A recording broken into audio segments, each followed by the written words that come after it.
Ripple and Zebec Network are most likely working together. Let me show you why. So before we get into it, we've got to explain what XRP is and what's their use case, and then we will go into zbcn. So Ripple and XRP is trying to solve the cross-border payments problem. Our current system of sending money cross-border payments, if I wanted to send money from the UK to the US, it goes through this system called SWIFT. When my bank currency in pounds is sending money to a US bank and exchanging that into dollars. So that process you would think goes like this in a straight line. But what if I told you it actually went like this? So that's an inefficiency. Let me tell you the inefficiencies right here. It's slow. It takes 3 to 5 business days. It takes a fee, so it's costly. And in the worst case scenario, these banks speak a different digital language. There can be confusion and the transaction can be completely lost. So that's the inefficiency. Because of the fees, there's middlemen that profits from this inefficiency. So why change it? So the process is my bank holds cash reserves and so does the US. So these are called nostro accounts. So bank sends money to the US. They have trapped capital called nostro accounts as reserves to send that transaction. The problem is that the banks need to hold this trapped capital that's essentially just sitting there. You might be thinking, okay, so what's the solution? Well, spoiler alert, it's XRP. So Ripple is a company that has been trying to solve the cross-border payment issue for years, and they are working with over 300 banks, which is quite impressive, and they developed a technology called RippleNet. Banks are already using and testing to this day, but the solution is to use XRP as a neutral bridge currency. That point A to point B of the UK to the US I just explained earlier. So my bank essentially buys XRP in the XRP ledger and then it converts it into US dollars. And with the XRP ledger technology, that would take 3 to 5 seconds instead of 3 to 5 business days. So with the development of blockchain technology, it's advanced, its cost is very low, and the banks do not need to hold that trapped capital in reserves. It's just instant settlement. So the solution is XRP is the bridge asset that fixes the cross-border payment issue. Low cost, fast and efficient, and gets rid of the middleman issue. So it's decentralized. But SWIFT has been an unchanged system for years, and Ripple are trying to solve a problem that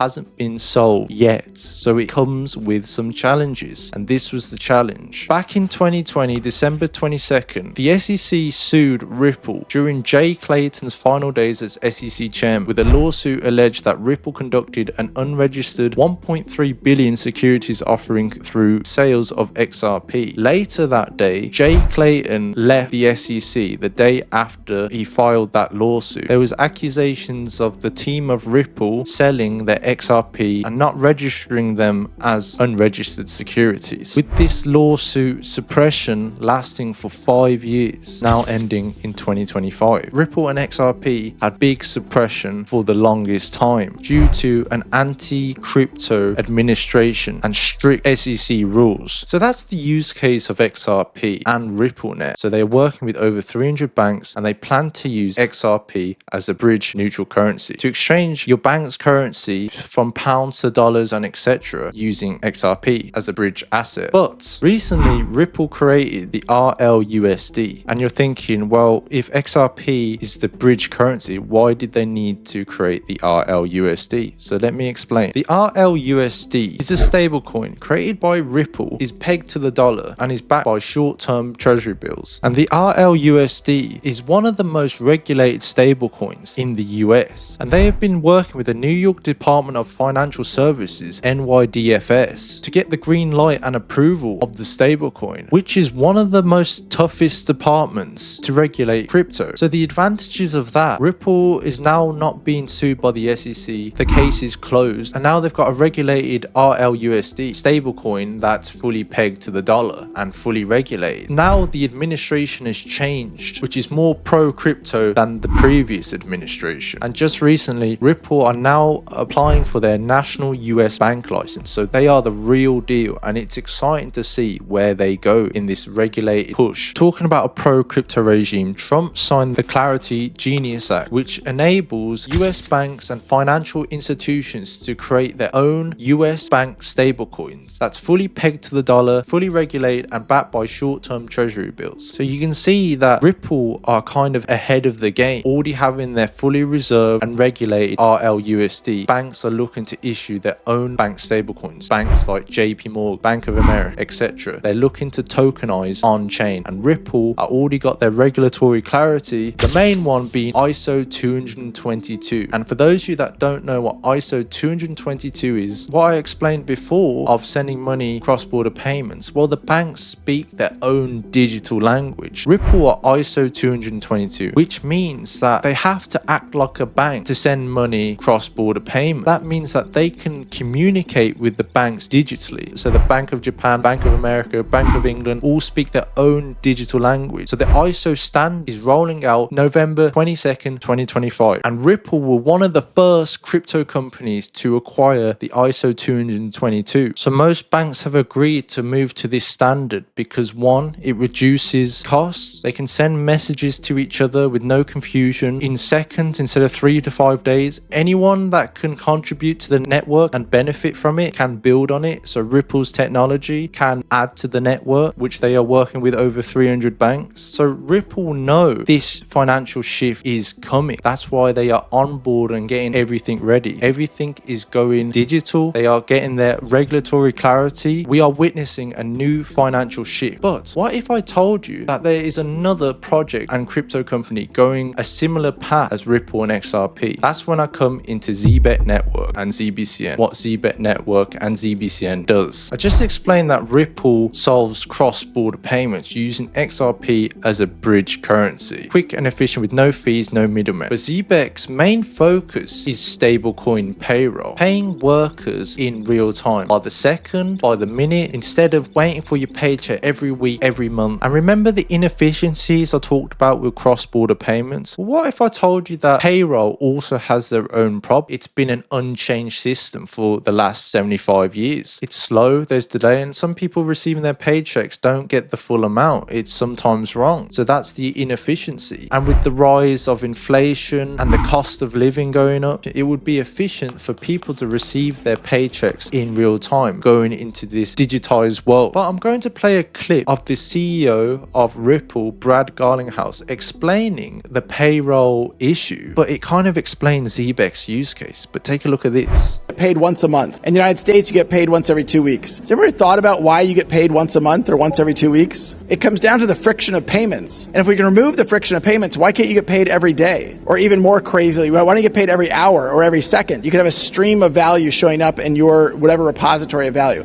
Now, why you need to get paid every second, I'm not sure. But I do think there's a lot of dynamics that have been built around getting paid every 2 weeks or getting paid every month. And as we remove the friction of payments and make that dramatically easier, I think you're going to see secondary and tertiary effects that are very difficult to predict, just like we couldn't have predicted. Quite interesting, he explained Zebec's use case. So stablecoin payroll is their main use case, but they also focus on crypto-native payments and card solutions and programmable payment streaming infrastructure for their enterprise and developers. Zebec at the start of their journey had an impressive funding campaign, raising over 35 million USD from big venture firms like Coinbase Ventures, Solana Ventures, Circle Ventures, Breyer Capital, and Lightspeed. They also have their Zebec cards, which is powered by USDC. So they have close ties with Circle, USDC being their default stablecoin. The stablecoin that I just mentioned, RLUSD, that's fully regulated, fully backed, and has US reserve treasuries one-to-one. But Zebec have their default stablecoin with Circle, the issue of USDC, that's also fully regulated and fully backed. But USDC are a lot more well known in the crypto space. So the thing I wanted to point out with Zebec is that they have got their Zebec cards, which is powered by MasterCard. So that's an impressive partnership where you can spend your USD, Euro, and Pound onto the card. They have their silver, carbonate, and black card. But workers can get paid in USDC, but that's their their default stable, but that's not the only stablecoin that they've integrated as well. So the workers get paid in their recent partnership with All Unity backed by Deutsche Bank, integrating the EU RAU. They've also integrated the RLUSD, the Ripple stablecoin, onto their card suite. They've got impressive integrations, BNB, Solana, ETH, and right here, Ripple XRP. The two things that they've integrated onto their card suite: the Phoenix meme coin, the first meme on the XRP ledger, and the stablecoin that Ripple created, RLUSD. So why would the Zebec team integrate the XRP ledger and put Ripple onto their website if they weren't working together? David Schwartz, one of the developers of the XRP ledger, updated his profile picture of him with the Phoenix meme on his shoulder and a pirate hat. And for those of you that don't know, Zebec's design is inspired by a Mediterranean ship, and the theme of their community is to do with pirates and pirate ship. Back to the founding of Zebec, the vision was a ship, right, to represent the freedom of movement, right, the freedom of movement of your funds around the world without borders, without friction. So that's where our logo comes in. And our color scheme has always been an evolution of the blues and the purples, and you'll continue to see that going forward. Yeah, it's a very interesting question. The reason is Zebec means a ship, and we used to be called, we wanted to stream money, and Zebecs were the early ships that were used, they were cheap, they were really used for fast transport between the Mediterranean Sea. So we thought what we represent is something similar, which is, we want fast flow of money, and we wanted it to be cheap, affordable for the community, for the user. So our product vision seemed more clear. So yes, so Zebec means the fast ship in the Mediterranean Sea, and we thought that we could be the stream in the Solana ecosystem and over the long run to all the other crypto ecosystem. This was the same day or the day after where Zebec integrated the Phoenix meme coin that he changed his profile picture. But I'm going to play a clip of the CEO of Ripple, Brad Garlinghouse, explaining that his RLUSD is not in competition with USDC and Tether. Like, he knows that there needs to be multiple stable coins into the market. JPM coin has been out in the world as a concept for 6 years, I think. The challenge is if JPM does this, is Citibank going to accept JPM coin? Is B of A going to accept? Is DBS? Is MUFG? And so you almost need a neutral player and neutral players. And look, I think Tether is going to continue to be successful. I think USDC is going to continue to be successful. I also think there's an incredibly exciting opportunity around RLUSD. The momentum is very positive. One of the things that people don't know, I've said it a little bit publicly, but there was a period of time where Ripple was minting 20% of all USDC. And so, people ask, well, why did you guys jump in? And we're already minting. We were, if not the number one minter of USDC, we were number 1 or 2. And I said, well, wait a minute, why don't we actually lean into this market, particularly around our customer segment, around institutional use cases. And I think many people now are increasingly understanding some of our strategy around Hidden Road and how Hidden Road can really drive significant adoption in expanding the stablecoin market. We're not trying to beat USDC or Tether. I think those will continue to thrive and do well. So right there, Zebec and Ripple and XRP are not competitors. Ripple's solving cross-border payments while Zebec's focusing on stablecoin payroll. Another comparison is that I told you that Ripple are now focusing on their regulatory push, and the big one being ISO 222. What if I told you that Zebec are also focusing on their compliance checks? They bought a compliance firm, GateKnox, which is a compliant focusing on getting their MiCA and FCA approval. Zebec have completed their SOC 2 compliance, which is like the American version of security and trust, and the MiCA is more the European version quite recently. Now they are moving for their FCA approval end of October, and ISO 222, they aim to get it by the end of the year. Will Zebec get that on time? Because they look like that everything is falling into place, right time. If they get ISO 222, then that means Zebec can now communicate with the banks banks, they speak the same digital language, the same as Ripple speaking the same digital language. A comparison to them is that Zebec are already working with two ISO 222 compliant crypto firms, one being Algorand, which is integrated onto their card suite as well, and Stellar Network. Stellar Network is solving a similar issue of what XRP is doing. XLM has been named the sister of XRP. If Zebec are already working with the ISO 222, what makes you think that they are not working with Ripple and XRP? But Ripple agrees that the stablecoin market is growing. Onto the X page, they think the stablecoin market cap worth over 300 billion market cap is going to go into the trillion. That's why they built RLUSD, to get some sort of that market share. You've also got PayPal making their own stablecoin as well. But because the focus, in my opinion, is going to the stablecoin narratives, especially after the post-Genius Act that Trump signed, you can see in this clip how this would benefit Zebec Network, because they've built this technology for years. Stablecoin payroll was their focus, but take a look at this. Views on the US Senate passing this Stablecoin Genius Act earlier in the week. It's a huge boost to any company that is operating with stablecoins like Zebec, of course, as we've built our payroll system on the USDC currency. Stablecoins are a 200 billion plus segment of the crypto industry, and they're growing incredibly fast. And that really shows the demand from the market for increased usage for stablecoins, as they are faster, quicker, cheaper than fiat alternatives. And it gives us, as a crypto operator, some sort of regulatory clarity that banks can now operate in the world of stablecoins and digital assets. And it's really helping build trust in the stablecoin ecosystem as well. So for Zebec, as a company that I mentioned, has built a lot of our infrastructure on the Circle infrastructure network as well as USDC. It's a great step forward. So here's another clip of the CEO of Zebec explaining their relationship with Circle. Remember, Circle is an early backer of ZBCN, investing in over 35 million USD, and they are part of the Circle Alliance program. But take a look at this clip of Zebec's relationship with Circle. You guys be open to supporting bank-issued stablecoins? It's all very early at this point. I think we've seen the news from Bank of America that they're considering issuing a stablecoin. JP Morgan, who we already work with closely, they're looking at issuing a stablecoin. I think we are going to adopt more of a wait-and-see approach, given our long-standing relationship with Circle. Of course, we're a member of the Circle Alliance program, so we are all in on USDC right now. And when Circle wins, so does Zebec. So as you can see on that clip, if Circle wins, so does Zebec. But like I said, with Ripple applying for their US bank license, guess who else is applying for their US bank license? Circle. But like I said, the Ripple CEO has said that they are not a competitor of USDC. He thinks that Tether and USDC will survive and they'll thrive. But here is another comparison, and the similarities kind of align, because they are both solving a $trillion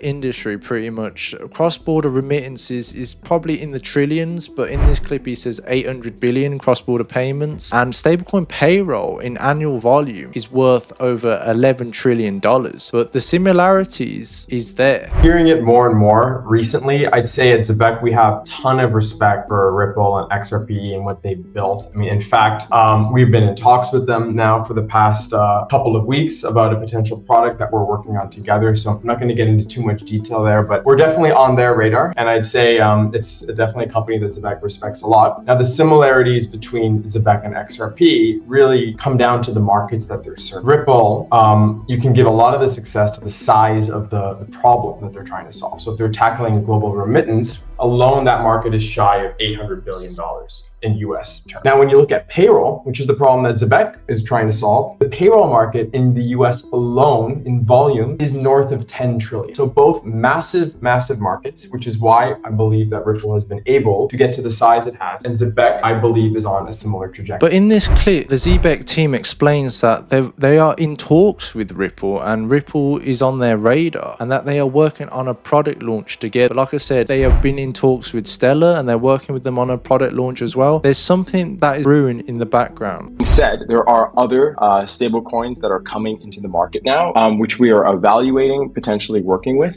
In fact, the RLUSD, so the Ripple stablecoin, we've actually integrated it on our silver card. Of course, we've been in talks with Ripple for the past few months on a product launch, which we're working on with them as well, and more will be revealed on that when we are ready. When Ripple and XRP got sued by the SEC, Coinbase, Binance, Kraken, the all big exchanges, the tier 1 exchanges, delisted listed XRP, and XRP was really hard to get, but Uphold was one of the only platforms supporting XRP due to the law case, because they realized the vision of what XRP and Ripple are solving. Uphold are one of the top holders of XRP. I think they're in the top 11, top 10. They hold a significant amount, but also Uphold, they are the top wallet of zbcn as well. Uphold holds over $100 million worth of zbcn, and Uphold is managing their treasury with Uphold. So like I said, Uphold had a close relationship with XRP, but they also have a close relation with zbcn, being kind of like the top wallets of those assets. And Uphold focus more on the institutional utility coins that has a real use case. So you can see the comparisons there. So like I said, they are both solving big sectors. And here's another clip of Sam, the founder of Zebec, explaining their relationship with Circle and USDC again, that they are solving a $1 trillion